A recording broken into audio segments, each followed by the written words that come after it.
कि पापा मेरे साथ नहीं हैं। आज भी मुझे सुबह सपना आया और मुझसे पूछे खाली बैठ जाइए प्लीज, बैठ जाइए सर।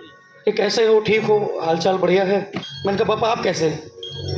अचानक नींद खुल गई और फिर महसूस हुआ कि अच्छा ये घटना हो गई है, पिताजी अब हमारे बीच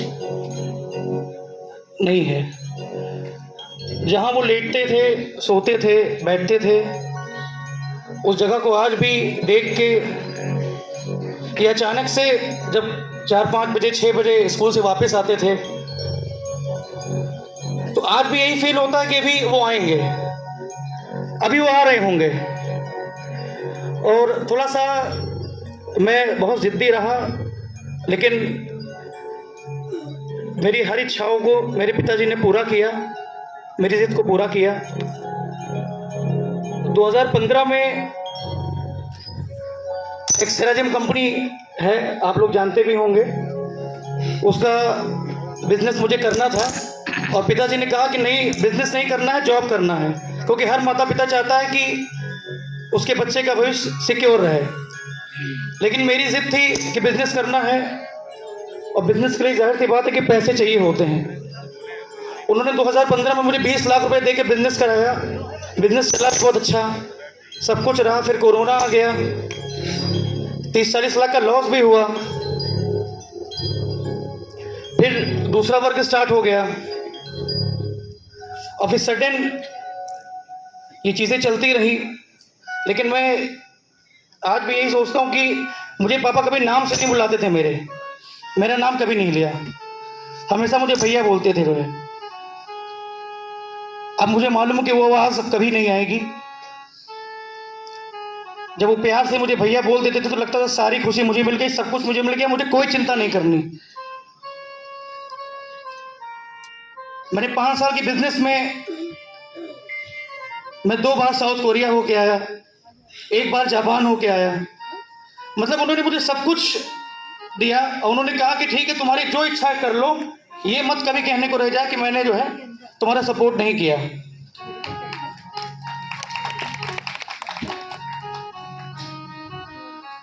लेकिन बड़ा कठिन होता है, आज भी ये लगता है कि ये कैसे हो गया, सडन अचानक ये कैसे हो गया, और जिसके साथ वास्तव में हुआ है वो उस चीज़ को फील कर सकता है।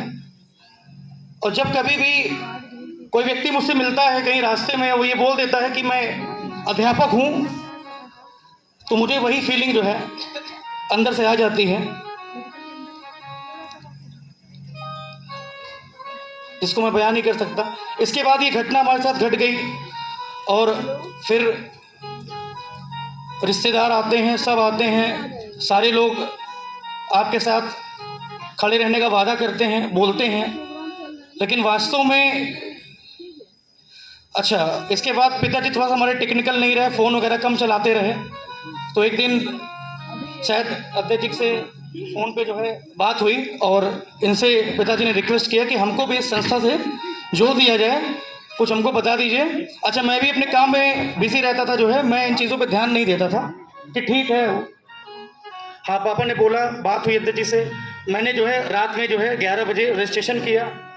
और फिर अक्सर जब सहयोग आए तो पहले जब हम लोग जुड़े तो 100 रुपये का सहयोग लगभग जो है था जो है, तो उसको मैं अक्सर जो है फ़ोन से ट्रांजेक्शन में करता था। और अक्सर मेरे पिताजी पूछते कि टीएस सिटी की लास्ट डेट से पहले उसको अपडेट ज़रूर कर देना, वो सहयोग बहुत ज़्यादा आवश्यक है। और मैं विवेकानंद जी को बहुत बहुत धन्यवाद करता हूँ कि ऐसी संस्था का इन्होंने निर्माण किया।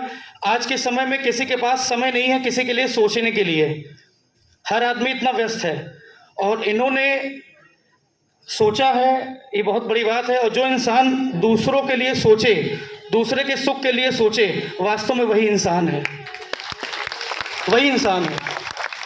अपने सुख के लिए तो पशु भी अपने खाने पीने का प्रबंध कर ही लेते हैं, लेकिन इन्होंने इतने सारे परिवारों के बारे में सोचा और बहुत अच्छा ये मुहिम चला रहे हैं। और इस संस्था के माध्यम से हमें भी मदद मिली और हमने भी ये प्रण किया है कि मैं पेशे से अध्यापक तो हूँ नहीं जो है, फादर मेरे सर्विस पीरियड में ही जो है नहीं रहे, लेकिन शुरू से मेरा नौकरी का मन नहीं था। मेरे पर बहुत दबाव बनाया गया, मेरे रिश्तेदारों ने दबाव बनाया कि जॉब कर लो, जॉब कर लो। लेकिन जब पापा से ही मेरी बात हो गई थी, अब पापा से ही मेरा संवाद हो चुका था कि मैं नहीं करूँगा नौकरी, तो फिर अब मैं कैसे हार मान लूँ।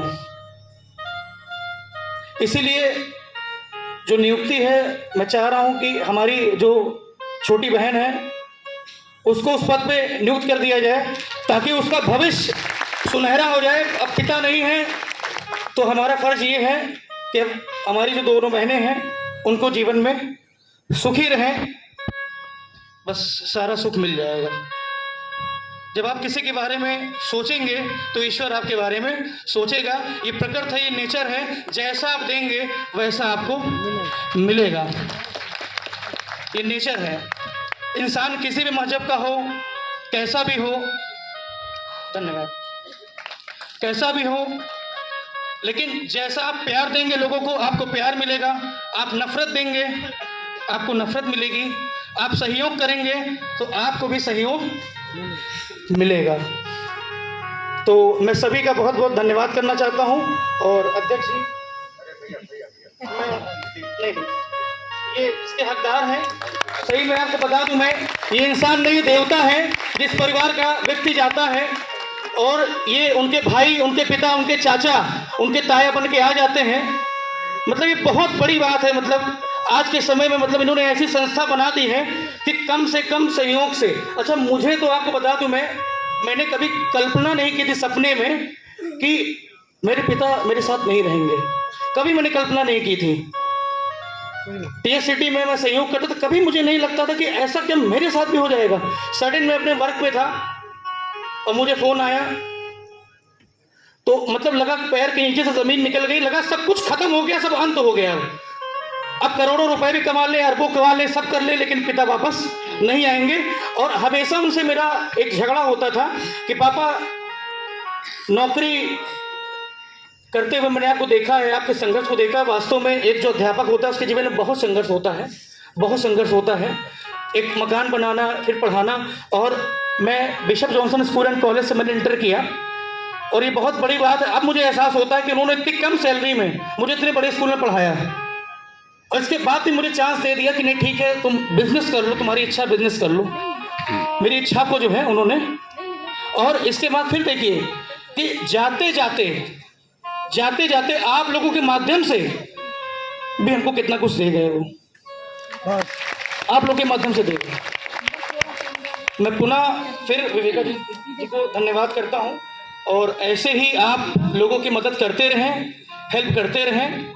और फिर मैं वही बात दोहराऊंगा, इंसान वही है जो दूसरे के लिए सोचे और दूसरे के सुख के लिए सोचे। आप जब दूसरों के लिए सोचेंगे तो ईश्वर आपके लिए जरूर सोचेंगे।